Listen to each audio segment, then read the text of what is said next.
In 1982, he was transferred to Portsmouth Prison here in Cape Town.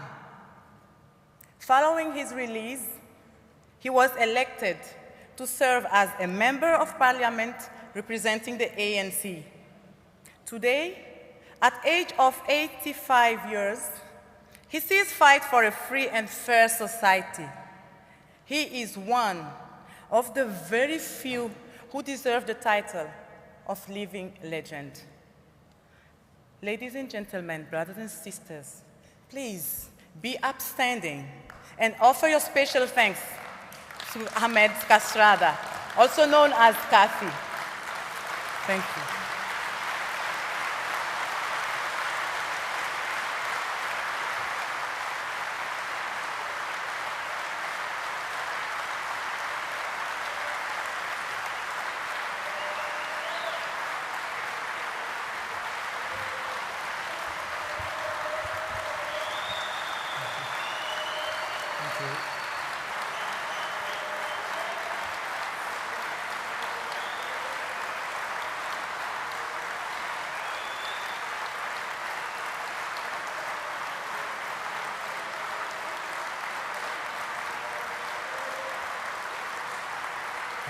Thank you.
Thank you very much, Program Manager, Comrade Vavi. Well, I get a lot of strength from your presence here. I can't proceed without identifying my twin. My twin, Emma Mashinini.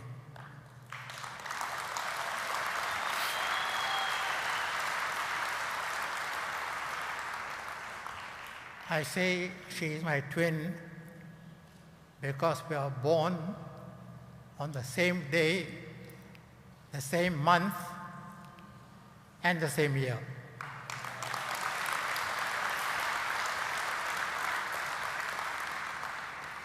So it's wonderful to be in the presence of Comrade Emma. Ladies and gentlemen, I'm at a disadvantage in that I haven't been given a topic to speak, neither have I been told how long I've got to speak. So I must say that I was in prison for a long time, and being a politician, having been deprived of freedom of speech, when we see gatherings like this, we try to make up for the years that we have lost.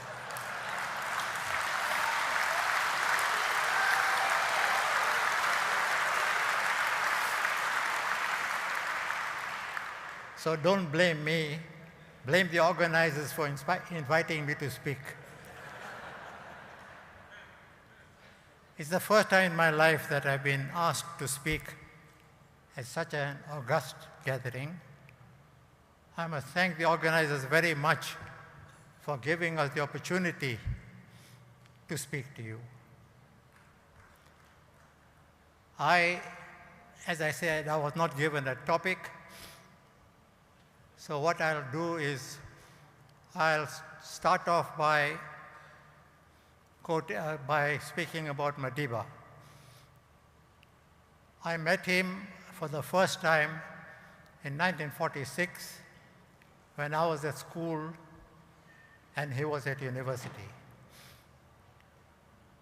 And that little meeting made a lasting impression on me.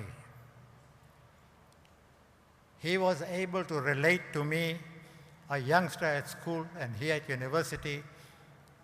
He was able to relate to me as an equal. And that was Madiba's strength. No matter who he speaks to, kings, queens, peasants, aristocrats, he speaks to them as equals.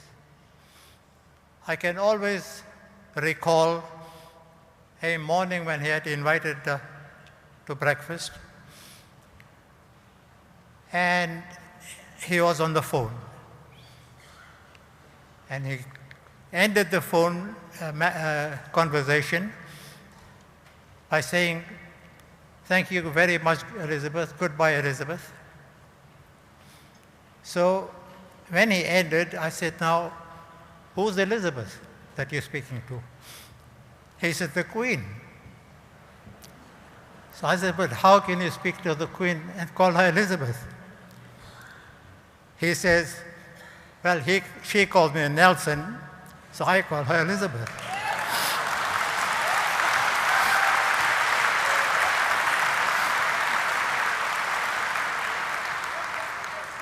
Now that is Madiba, and that was Madiba. Yesterday, I think it was almost a year of his passing. And I was asked by the media how I felt. And I told them that I miss him every day of my life.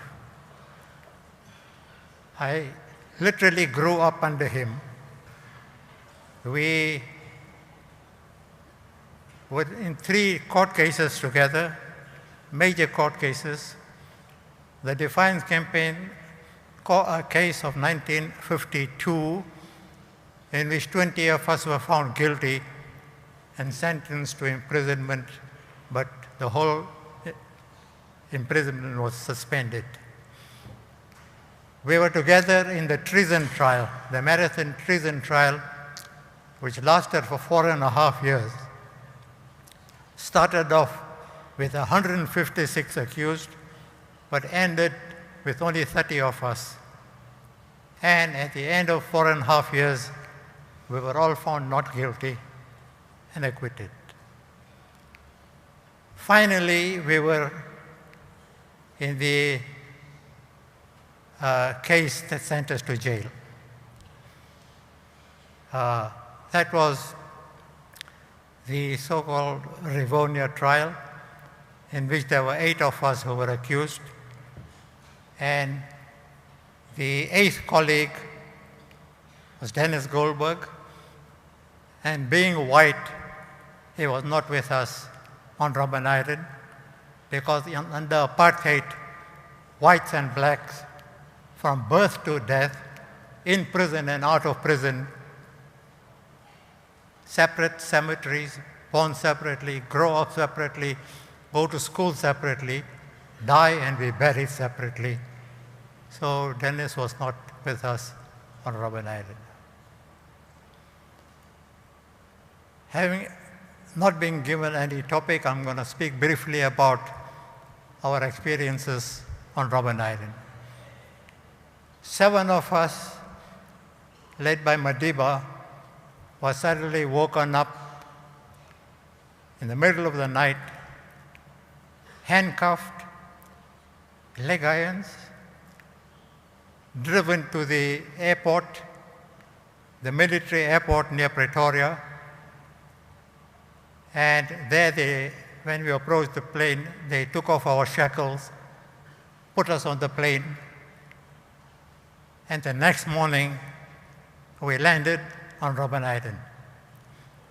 On a very cold winter's morning, rain, wind, and a very chilly morning. At the age of 34, I was the youngest of the 7. Governor Mbeki, 20 years my senior, Walter Sisulu, 18 years my senior, Madiba, 11 years my senior. I was 34, I was the youngest. The first thing we had to do is to change into prison clothes. And that's where you see you are struck by the humiliation.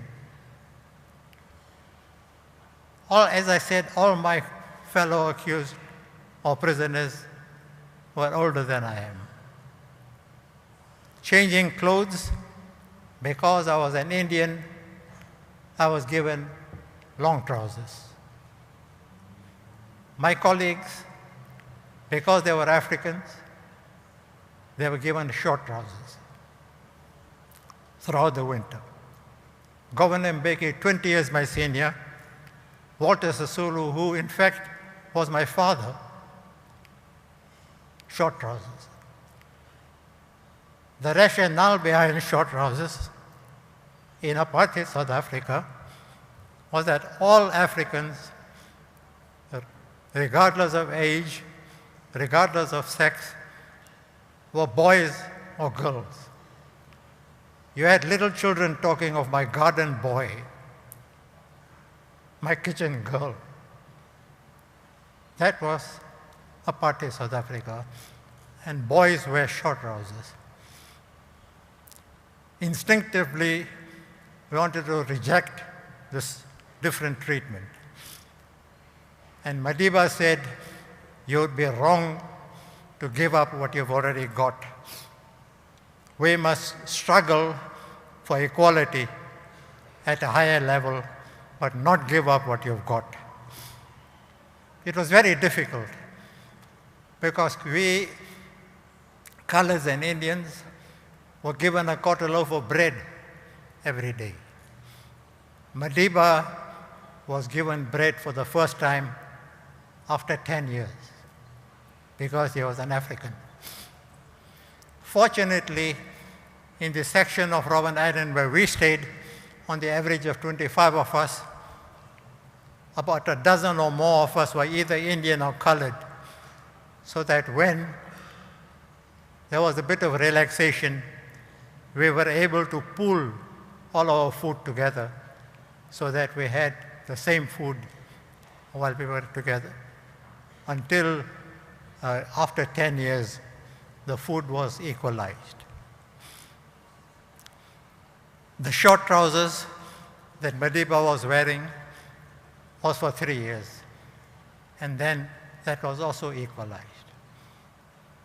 We worked with pick and shovels for 13 years. Now Madiba and our elders, who were all suffering from high blood pressure, could have easily asked for exemption. They refused to ask for exemption. Madiba was with us with pick and shovels throughout the 13 years that we were working at the quarry. We had several hunger strikes on Robben Island. And there again, we asked our seniors that they should be exempted from the hunger strikes. Madiba and his colleagues refused to be exempted. They were on hunger strike with us whenever we were on hunger strike. Now that was the essence of leadership. You lead from the front. You don't accept any preferential treatment.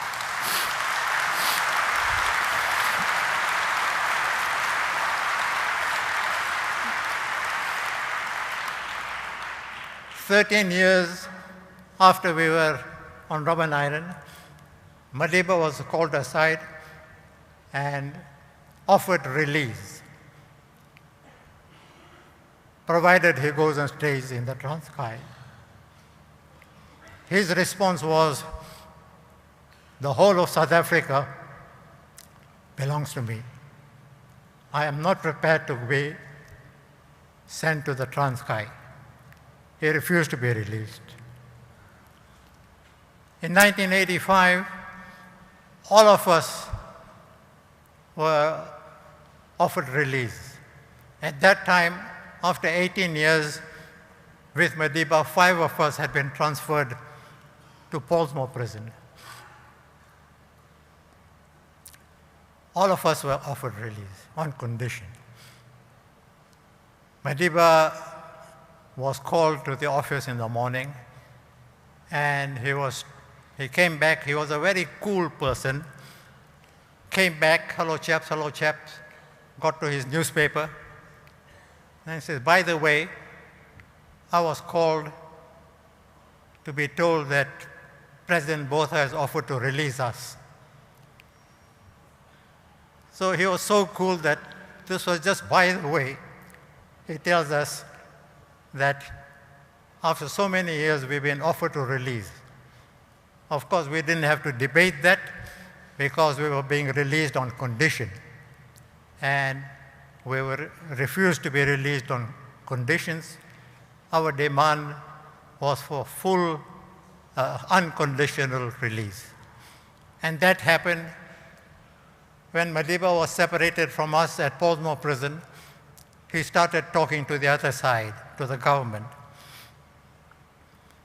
And his demand was, South Africa will never be peaceful until you have a negotiated settlement. There's no need for all the bloodshed. Let us talk. Let us sit around the table and come to a peaceful solution. Now he was talking first to the prison officials, then to cabinet ministers. As a prisoner, he was talking to them. Eventually, after many years, they accepted that. And he said, but you must abide by certain conditions. Release all political prisoners, unban the organizations, the ANC, the PAC, the Communist Party, allow the exiles to come back, and let us talk. After a while, the apartheid government abided by all the conditions that Madiba had set. We were the first group to be released, the Rivonia group, after 26 years, but Madiba himself was not released. He stayed a year extra because he didn't demand his own release. He demanded the release of others. So he was there for 27 years. And after release, of course, or rather during the release, he had started talking to the other side, so that soon after our release, the talks started between the ANC on the one side and the government on the other, and later the talks were joined by other organizations. And those talks eventually led to the first interim constitution for 5 years, and eventually to the constitution which was accepted after some years, a constitution which allowed for voting by all the people of South Africa who had not voted before. And it was after that that all of us were released, and Madiba was released, and the talks started, the so-called CODESA talks, and that led to the first democratic elections in 1994 when Madiba was elected as president. But when the National Executive sent a delegation to Madiba to say that the National Executive has decided that he should be the candidate of the ANC for presidency, Madiba's response was no. That should be given to a younger person, and preferably a female. But the delegation insisted that was the decision of the National Executive. You'll have to accept the decision of the National Executive. So he was a great Democrat. He accepted that, He said, I'll accept it, provided I only serve one term and no longer. They told him, that's not for you to decide. He said, well, I'll only serve one term.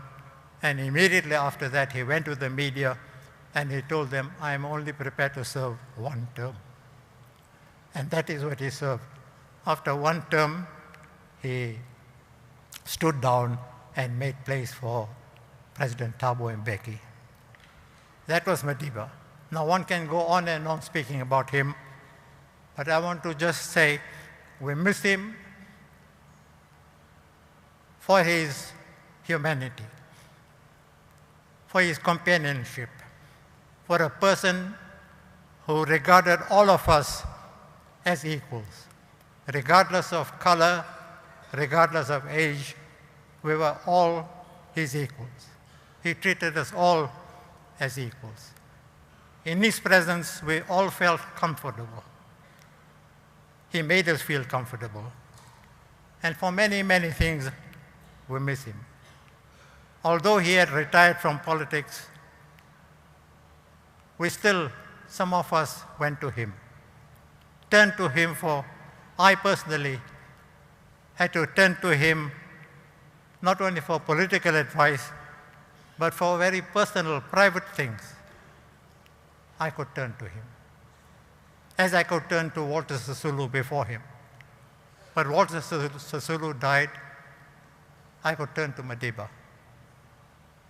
And at his funeral a year ago, I said the same thing, that I had to turn to him for my most private matters. Who do I turn to now? I'm still groping. I'm living in a void. There is no Walter Sisulu to go turn to. There is no Madiba to turn to. I'm still waiting to know who do I turn to. But history will tell us one day who we should turn to. I want to thank you very much for your patience, for listening to me. Thank you very much.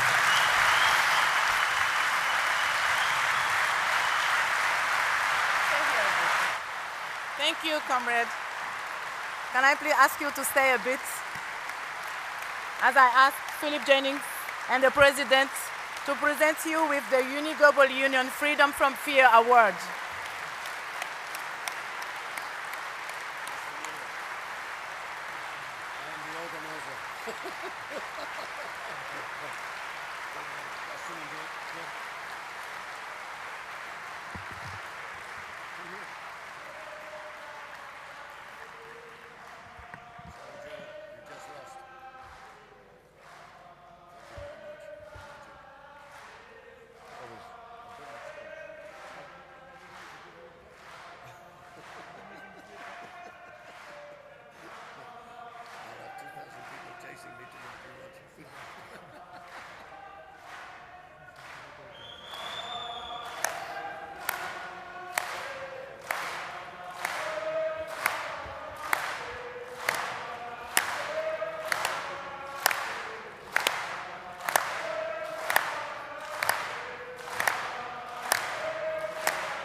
Ahmed, thank you very much for a brilliant presentation.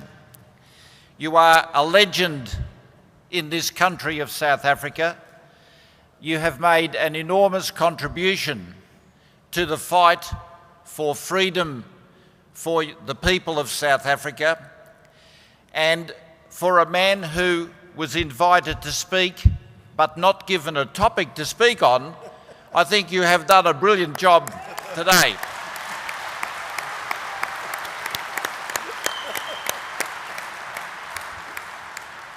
So it is a very great honour for Philip and I to present the UNI Global Union Freedom from Fear Award to this great man who epitomises the struggle that has gone on in this country.